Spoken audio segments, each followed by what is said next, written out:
Collector பார்க்கறதுக்கு யார் வேணாலும் வரலாம். அதை வந்து தடுத்து நிறுத்தி நான் வந்ததுக்கு வந்தால் உள்ள அலோவ் பண்ணுறாங்க. அப்போ வந்து பொதுமக்கள் எப்படி கலெக்டர் திங்கக்கிழமை கிரேவியன்ஸ் தான் கூட ஒரு பொதுமக்கள் ஒரு பிரச்சனையை பார்க்க வரும்போது அதை வந்து தடுத்து நிறுத்தக்கூடாது. சரி, நேற்று நைட்டு வந்து யானை வந்து தொடர்ந்து தொண்டாமுத்தூர் பகுதியில் அங்கே இருக்கக்கூடிய சுற்று வட்டார பகுதியில் பூரா தொடர்ந்து இந்த பிரச்சனை நடந்துகிட்டே இருக்குது. யானை அடிக்கடி வர்றது விவசாயிகளுக்கு பாதுகாப்பு இல்லை, பயிருக்கு பாதுகாப்பு இல்லை, உயிருக்கு பாதுகாப்பு இல்லை. தொண்டாமுத்தூர் மட்டும் இல்லை, இங்கே இருக்கக்கூடிய கவுண்டம்பாளையம், மேட்டுப்பாளையம், வால்பாறை இந்த பகுதியில் பூரா இருக்குது.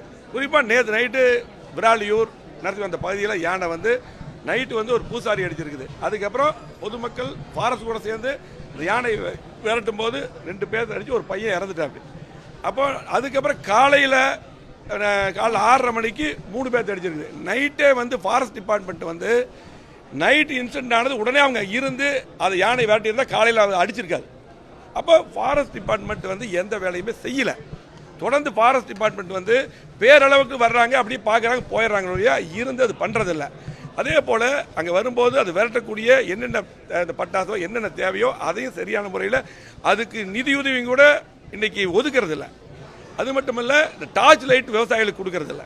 ஆகவே இன்றைக்கி கலெக்டர் பார்த்து இன்றைக்கி ஊர் பொதுமக்கள் எல்லாம் வந்திருந்தாங்க. எல்லாத்துக்கும் போய் நான் கலெக்டர் பார்த்தோம். இன்றைக்கி ஒரு உயிர் போயிடுச்சு, இன்னொருத்தர் சீரியஸாக இருக்கார், மற்றவங்கள ஹாஸ்பிட்டல் இருக்கிறாங்க, காலெல்லாம் உடஞ்சிருக்குது. வந்து பார்த்தீங்கன்னா இனிமேல் இந்த மாதிரி நடக்கக்கூடாது. தொடர்ந்து நாங்கள் இதுக்கு முன்னாடி ஒவ்வொரு தடவையும் கலெக்டர் பார்க்கும்போது நாங்கள் எம்எல்ஏ பக்கம் இதை வலியுறுத்திட்டே இருக்கிறோம்.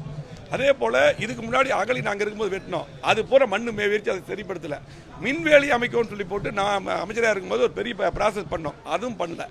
அதே போல் அகழி வெட்டினாலும் மின்வேலி அமைச்சாலும் தொடர்ந்து மெயின்டைன் பண்ணணும். ஒரு தடவை அமைச்சு விட்டுட்டு அது திரும்ப அது யானை அதுக்கப்புறம் வந்துடுது.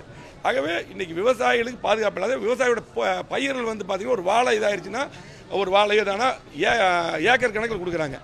ஒவ்வொரு எண்ணிக்கையை கொடுக்கணும், போதுமான நிவாரணம் கொடுக்கறது இல்லை. அந்த நிவாரணமும் அதிகமாக கொடுக்கணும் விவசாயிகளுக்கு. தொடர்ந்து அடிக்கடி இன்றைக்கி உயிர் போனங்காட்டி இவ்வளோ பேர் வந்திருக்காங்க. யானை தொடர்ந்து அங்கேயே இருக்குது, விரட்டுறதும் இல்லை. ஃபாரஸ்ட் டிபார்ட்மெண்ட் சுத்தமாக வேலை செய்கிறதில்ல.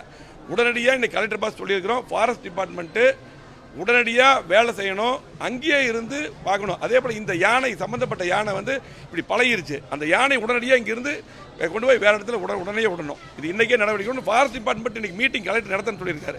உடனடியாக இன்றைக்கி பார்த்தீங்கன்னா எம்எல்ஏ நான் சென்னையில் இருந்தேன், இந்த இன்சிடென்ட் வந்து ஃப்ளைட் பிடிச்சி நேரம் இங்கே வந்திருக்கேன். அதுமாதிரி பொதுமக்கள் பூரா இன்றைக்கி திறந்து வந்திருக்காங்க. எல்லாத்துக்கும் ஒவ்வொரு வேலை இருக்குது. வேலையில் விட்டுட்டு இங்கே வர்றாங்க அப்படின்னா எல்லாம் இதெல்லாம் முக்கியமான ஒரு உயிர் போயிருச்சு, முக்கியமான பிரச்சனை. தொடர்ந்து இந்த பிரச்சனை இருந்துகிட்டே இருக்குது.